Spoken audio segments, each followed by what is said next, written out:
Hoy se produce un estreno muy esperado por el cine español y el cine mundial. Se trata del film más caro en la historia del cine español y que relata las historias de los supervivientes de lo que conocimos en el mundo entero como la tragedia de los Andes. Un hecho que ocurrió el 13 de octubre de 1972 y que tuvo a 16 personas que lograron sobrevivir hasta diciembre de ese año en la imponente cordillera de los Andes. ¿Sabemos dónde estamos?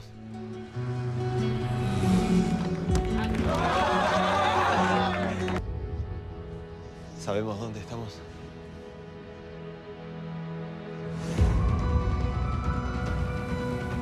Mírame a los ojos, mírame a los ojos.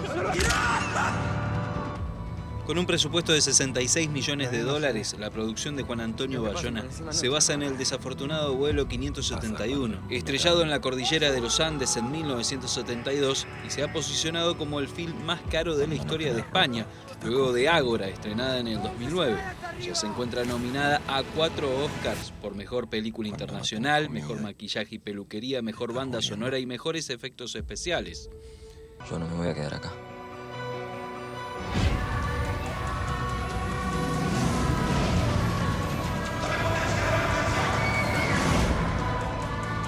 ¿Ahora se van a dejar morir?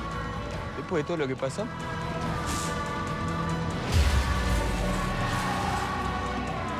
Vos tenés las mejores piernas del equipo. Tenés que caminar por los demás.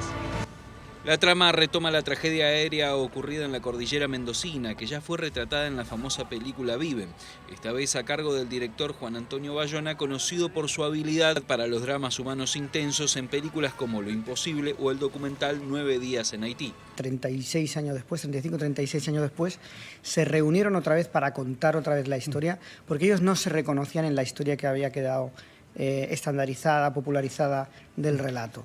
Había que volver a contar el relato y ahí es donde ellos vuelven a contar la historia y ahí es donde yo leo ese relato y me parece mucho más grande de lo que yo creía. Yo conocía los hechos, pero no conocía la magnitud realmente de la tragedia, a un nivel introspectivo, ¿no? A un nivel personal, a un nivel espiritual, a un nivel casi filosófico. Los 45 jugadores de rugby sobrevivieron 72 días. Los jóvenes quedaron aislados y sin posibilidad de rescate.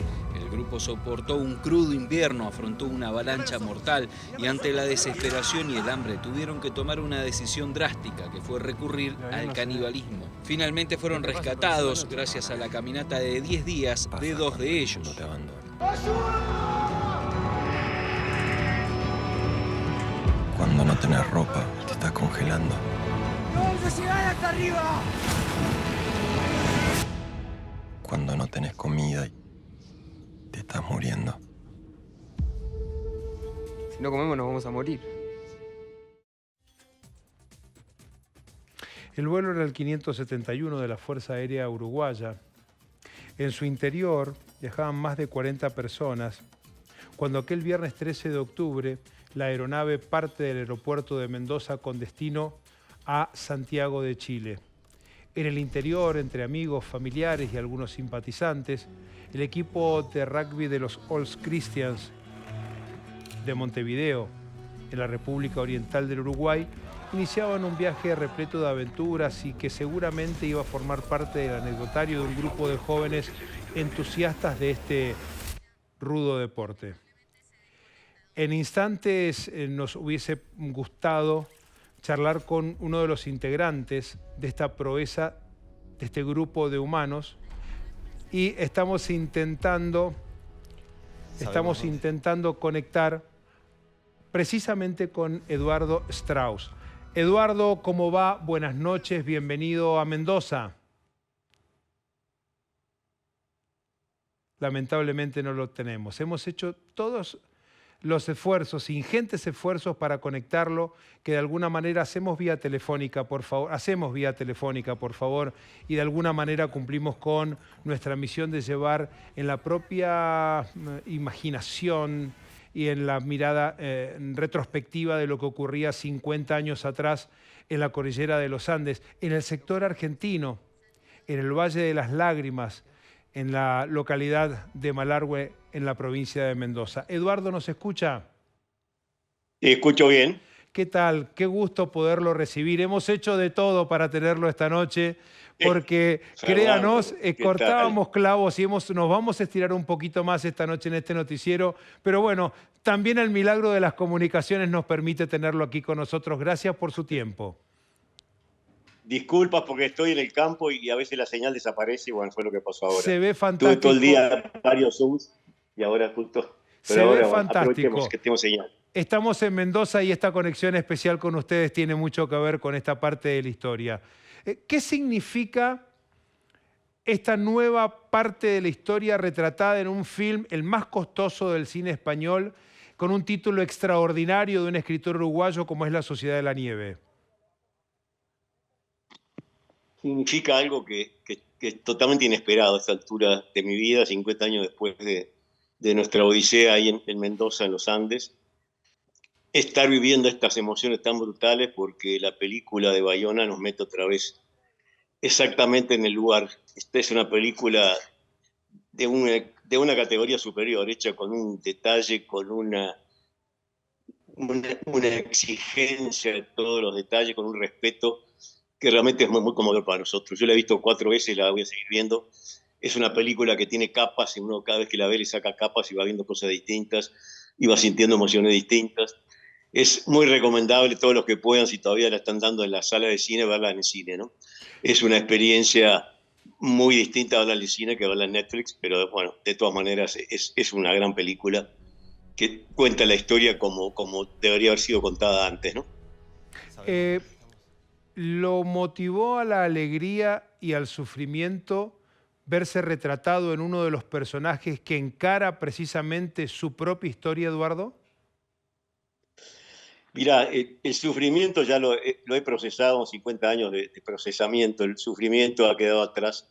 Ahora son emociones positivas, es volver a encontrarme con todo lo que logramos, lo que vivimos a los 25 años en ese lugar, cuando tomamos conciencia de las capacidades que tiene el ser humano, que no lo sabíamos hasta ese momento. Es volver a encontrarme con los amigos que se murieron, porque está tan bien hecha la película, tan buenos actores, algunos tan parecidos a algunos de mis amigos, que es realmente muy, muy, muy emotivo. Así que son todas sensaciones positivas. Uno sale, creo que yo y toda la gente que sale de ver la película, sale con una sensación de algo positivo, de lo que es el ser humano, de la maravillosa máquina que somos los seres humanos. Así que el saldo es súper positivo, ¿no? Sin aplicar un golpe bajo de ninguna manera, sino rescatando la figura de la profunda amistad que cada uno se dispensó en los momentos buenos y malos de una travesía inimaginable para la humanidad. ¿Qué significó, Marcelo, verse para usted un gran amigo del alma que perdió la vida a centímetros de su cuerpo y verlo retratado en la película y volverlo a ver con vida, con todo lo que él significó? Muy impresionante porque además el actor, quizás ese actor es el más parecido al personaje real, ¿no? Es verlo a Marcelo, es muy parecido en los gestos, en la manera de hablar, es realmente muy impresionante. Es muy conmovedor. Sí, emociones que no esperaba tener a esta altura de mi vida realmente. Pero como decía antes, ¿no? Lindas emociones, buenas emociones. Usted tenía 25 años cuando le tocó afrontar junto a su grupo de compañeros esta extraordinaria experiencia. Digo extraordinaria con todo lo que significa la palabra extraordinario. Y la vida le regaló, me imagino, hermosos hijos, a quienes tal vez les pudo haber transmitido parte de lo que le tocó vivir. ¿Cómo procesó eso para luego trasladar lo que le tocó vivir precisamente en una imagen de enseñanza de vida? Bueno, yo saqué algunas conclusiones, o varias conclusiones muy claras, después de esa odisea, de qué debo hacer para ser más feliz, ¿no? Que en definitiva de eso se trata la vida y lo que todos buscamos, ser más felices. Y se los he transmitido a mis hijos, sin duda, que son 4 o 5 cosas realmente muy importantes y las más importantes, como es el amor, por ejemplo, que es fundamental. El amor fue lo que nos permitió salir de ahí porque estaban nuestros seres queridos esperándonos y eso nos dio la fuerza, la energía y la capacidad de aguantar todos los horrores que tuvimos que aguantar y de crear esa sociedad de la nieve para llegar a casa. La naturaleza, la importancia de la naturaleza y el silencio, sí, también es una cosa que le he inculcado a mis hijos. ¿En algún momento, Eduardo, fueron felices en el medio de la tragedia? ¿Tuvieron ese momento para conectarse con un instante de felicidad que les mantuviese muy prendida la vela de lo vamos a lograr de alguna manera u otra? Mirá, yo te diría que felicidad hubo un solo momento, que fue al final, cuando supimos que nos iban a rescatar. Eso fue una felicidad imposible de describir, que me duró semanas. Una felicidad que salía por todos mis poros. Y durante los 72 días tuvimos momentos de paz. Yo tuve 2 o 3 momentos como de meditación, me despegaba del horror y me fundía, me sentía que me fundía con la montaña, con el universo, con el cosmos. O sea que de serenidad tuvimos algunos momentos. De felicidad, el único fue al final cuando supimos que nos iban a rescatar. Para el final tengo una sorpresita que me voy a permitir dársela, pero en instantes, Eduardo, nada más. Cuénteme cuál fue el momento más crítico de su supervivencia. Tal vez el de aquel alud que lleva la vida de 8 integrantes instalados, protegidos en un fuselaje, cubriendo con las maletas la parte del avión que había quedado desprendida montaña antes de que ustedes aterrizaran por ese glaciar del Valle de las Lágrimas. Sí, sin duda que fue ese el momento. El episodio, dentro de todos los episodios tan duros que tuvimos que vivir, esa noche del 29 de octubre, cuando nos tapó una luz, y yo sentí que estaba muerto, llegó un momento que estaba convencido que había pasado ya la línea de la vida a la muerte, y fue el momento más angustiante y más desesperante. Y al poder respirar de vuelta, volví al horror de la cordillera, y mi amigo se había muerto al lado mío, había muerto 7 más, además de Marcelo, y ahí estuvimos enterrados 3 días debajo de una masa de nieve. Así que fue realmente, sí, los momentos más duros. Parte de ese relato que ustedes contaban es que durante 3 días vivieron en la plena oscuridad y cuando logran recuperar, salir a superficie, observan un día absolutamente diáfano, soleado, inundado de luz, tal vez impregnado por el reflejo de la nieve. Tal cual, fue como empezaba una etapa distinta, ese fuselaje hecho pedazos con restos humanos alrededor, como esa foto que están viendo en este momento, y de mugre y desperdicios. Salimos a una cosa impoluta, blanca, con esa luminosidad que decías, muy especial, y ahí empezó la nueva etapa. Salimos con más fuerzas y más ganas de vivir que nunca. Ya éramos conscientes de las reservas que tenemos los seres humanos y las capacidades para poder lograr salir. Así que fue un punto de inflexión también dentro de toda esa historia, ¿no? ¿Por qué sobrevivieron, Eduardo? Y ya lo dije hace un ratito, sobrevivimos por el amor, porque estaban nuestros seres queridos esperándonos, y fue lo que nos dio fuerzas, y aguantamos lo que aguantamos por ese motivo, porque la más fácil era dejarse morir. Y todos tuvimos ganas en algún momento de dejarnos morir, que era la más fácil. Pero nos esperaban nuestros seres queridos, y eso nos fue dando fuerzas, y fue el gran objetivo que nos sacó, sin duda. Por supuesto éramos jóvenes y teníamos toda la vida por delante, lleno de proyectos, pero básicamente llegar a las personas que queríamos, ese fue el gran objetivo y lo que nos sacó. ¿Me permite regalarle 5 segunditos de una melodía que usted seguramente va a anclar muy bien con el Ave María de Johann Sebastian Bach? Ese mensaje tan extraordinario que escuchan que Parrado y Canessa habían aparecido con vida del otro lado de la cordillera. Este es el regalito que le queremos hacer. Se nos pone la piel de gallina, la piel de pollo, y le agradecemos profundamente haber compartido sus experiencias y sus vivencias en este día tan particular.